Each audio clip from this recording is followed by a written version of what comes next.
Di sudut pandang gue sendiri, reksadana itu cocok buat sobat investor yang satu, minim pengalaman. Nah, dalam berinvestasi itu salah satu faktor yang menjadi perhatian itu adalah pengalaman. Buat sobat investor yang pengalamannya masih minim, menurut gue akan lebih cocok untuk reksadana. Karena reksadana itu investasi yang menurut gue sangat simpel. Tuh. Dua, untuk sobat investor semua yang memiliki budget kecil. Dalam berinvestasi itu, budget bisa menjadi penentu dalam berinvestasi juga. Ya, salah satunya ada yang dimulai dari nominal yang besar, ada yang nominal yang kecil. Nah, kalau reksadana sendiri ini, dia bisa dimulai dari nominal 10.000 bahkan 100.000. Dan nominal ini termasuk salah satu nominal yang terkecil juga guys, dalam berinvestasi. Jadi menurut gue, kalau kalian punya budget terbatas, reksadana bisa dijadikan opsi. Selain daripada harganya murah, di situ juga kalian udah diversifikasi dan di produk-produk ya, atau aset-aset yang memang berkualitas juga. Ya, seperti itu. Itu dua.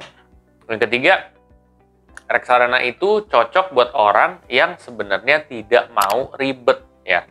Karena kalau misalkan kamu investasi saham itu akan lebih ribet lagi. Kalian harus banyak menganalisa juga. Ada seseorang yang menggunakan teknik trading ya. Ada juga yang investing. Walaupun mereka investing, mereka tuh biasanya baca laporan keuangan, mereka juga harus lihat rasio-rasio analisanya seperti apa, detailnya tuh pokoknya detailnya ada. Ya, sedangkan kalau misalkan reksadana nggak perlu seribet itu. Memang ada analisa, tapi analisanya cuma sedikit. Dan evaluasinya cuma larinya ke reputasi dan AUM. Jadi menurut gua ini tuh sangat tidak ribet juga. Ya. Terus juga reksadana cocoknya buat apa?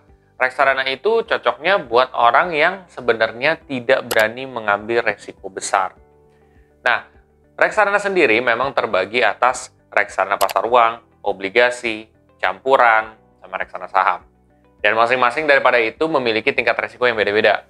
Sekalipun tingkat resikonya yang tertinggi yaitu reksadana saham ataupun campuran, tetap ya resikonya menurut pendapat gua masih tergolong kecil. Ya, kenapa? Karena sebenarnya kalau kamu compare dengan saham, kalau kamu compare dengan misalkan apalagi ya, forex ya, kamu compare dengan kripto, itu jauh ya. Reksadana di bawah resikonya. Walaupun memang di reksadana saham kamu bisa turun puluhan persen juga, tapi nggak akan sebesar kripto. Kripto tuh bisa jauh lebih besar lagi. Saham juga bisa jauh lebih besar lagi ya. Nah, seperti itu. Jadi, menurut gua, kalian yang misalkan masih pemula, pengetahuannya terbatas, budgetnya terbatas ya. Terus kalian mau berinvestasi dengan cara yang benar, terus juga memang di produk yang bagus, reksadana bisa dijadikan opsi juga. Apalagi reksadana itu sudah ada robo-advisor di dalamnya. Nah, robo-advisor itu biasanya untuk membantu analisa yang kalian mungkin sebagai sobat investor pemula nggak bisa. Jadi itu udah kebantu. Itu aja sih. Nah, buat sobat investor semua yang setelah ini ingin mempelajari lebih dalam lagi soal reksadana, kalian bisa cek di video gua soal seminar investasi reksadana. Nah, nanti kalian bisa pelajari lebih dalam soal konsep reksadana secara dasar.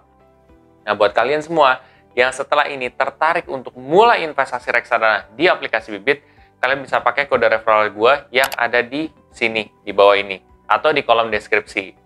Nah, nanti kalian bisa dapat cashback reksadana sebesar 25.000. Lumayan kan untuk nambah investasi kalian? Ya, balik lagi ini adalah opini gue. Kalau kalian setuju silahkan, kalau enggak juga nggak apa-apa. Itu sah-sah aja. Oke semuanya, bila mana konten ini sangat bermanfaat, please share aja ke sobat investor yang lain dan jangan lupa untuk subscribe, like, dan komen di video gue. Sampai jumpa di video gue selanjutnya. Terima kasih.